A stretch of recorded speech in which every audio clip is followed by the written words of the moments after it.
রান্নার গ্যাসের আকাল গৃহস্থের পাশাপাশি হোটেল রেস্টুরেন্টে প্রভাব। অনেকেই গ্যাস বাঁচিয়ে পাতা কাঠে ভরসা রাখছেন। রান্নার গ্যাসে আকাল গৃহস্থের পাশাপাশি হোটেল রেস্টুরেন্টেও প্রভাব। হোটেলের রান্না রেস্টুরেন্টের খাবার হবে কিভাবে, বড় চিন্তায় ব্যবসায়ীরা। আবার অনেকেই গ্যাসের আকালের কারণে গ্যাসের খরচ বাঁচিয়ে শুকনো পাতা কাঠে রান্না করে হোটেলে খাবারের যোগান দিচ্ছে। সারা রাজ্যের পাশাপাশি বাঁকুড়া জেলাতেও ঘরে ঘরে রান্নার গ্যাসের ঘাটতি। গ্যাসের দোকানে লম্বা লাইন, মিলছে না রান্নার গ্যাস। এদিকে যেমন রান্নার গ্যাস না পাওয়াতে ঘরোয়া রান্নায় প্রভাব পড়েছে, অন্যদিকে হোটেল রেস্টুরেন্টেও বড় প্রভাব পড়েছে। বাঁকুড়ার জয়পুরে পর্যটন শিল্পে প্রভাব পড়ছে বলছেন ব্যবসায়ীরা। হোটেল ব্যবসায়ীরা জানাচ্ছেন বাণিজ্যিক রান্নার গ্যাস মিলছে না, এর জেরে হোটেলের রান্না প্রায় বন্ধের মুখে। আবার অনেকেই গ্যাসের আকালের বাজারের কারণে খরচের কমিয়ে কাঠ এবং শুকনো পাতায় হোটেলের রান্না করে হোটেল চালাচ্ছেন। ব্যবসায়ীদের কথায় পরিস্থিতি স্বাভাবিক না হলে হয় হোটেল বন্ধ, নতুবা গ্যাসের বিকল্পের কথা ভাবতে হচ্ছে। বাঁকুড়া থেকে তন্ময় পাত্রের রিপোর্ট, সি প্রাইম নিউজ।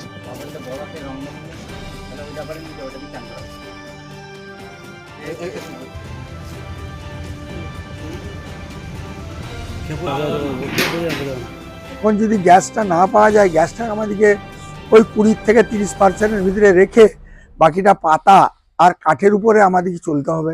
কারণ যদি না পাওয়া যায়, এখন আমরা তো এত বড় হোটেল করেছি, এখন বহু দূর দূরান্তের থেকে মানুষ আসে, যদি না খেতে পেয়ে চলে যায় তাহলে আমাদের তখন বিরাট কষ্ট হবে। কারণ আমরা চাইছি যে গ্যাসটা কিছু কমিয়ে ওই পাতা বা কাঠ এই দিয়ে আমরা সদ্য এখন যদি না পাওয়া যায়, যে কদিন না পাওয়া যাবে এইভাবেই আমরা চালাবো। আর তখন যখন পাওয়া যাবে তখন আমরা আবার গ্যাসটা একটু বাড়াবো। আর এখন কাঠে বা এতে রান্না এবং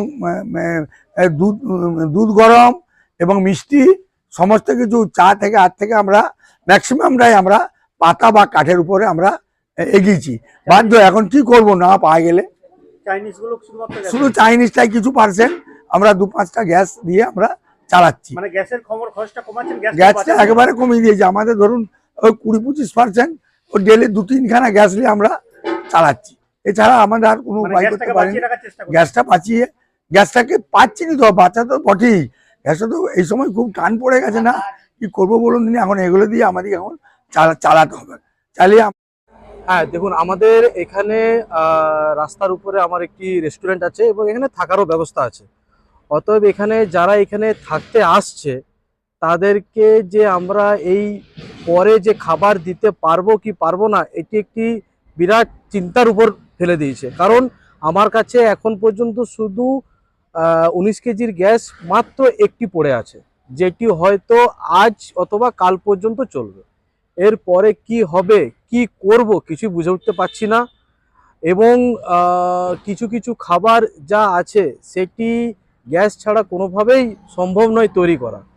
তাহলে যা দেখতে পাচ্ছি সেটাতে আমার মনে হয় যে আমাদেরকে রেস্টুরেন্ট বন্ধ করে সবাইকে ঘর পাঠিয়ে দিতে হবে।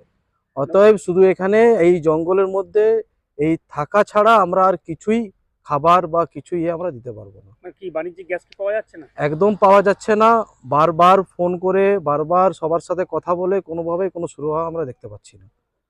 খুব বড় চিন্তা একটা চিন্তা, মানে বিরাট বড় চিন্তা। যেখানে এত ছেলেরা এখানে কাজ করছে, তাদের তাদের সংসার কি করে চলবে তারাও চিন্তিত হয়ে আছে যে আজকে রেস্টুরেন্ট বন্ধ হয়ে গেলে ওদেরকেও আমরা কিভাবে রাখবো।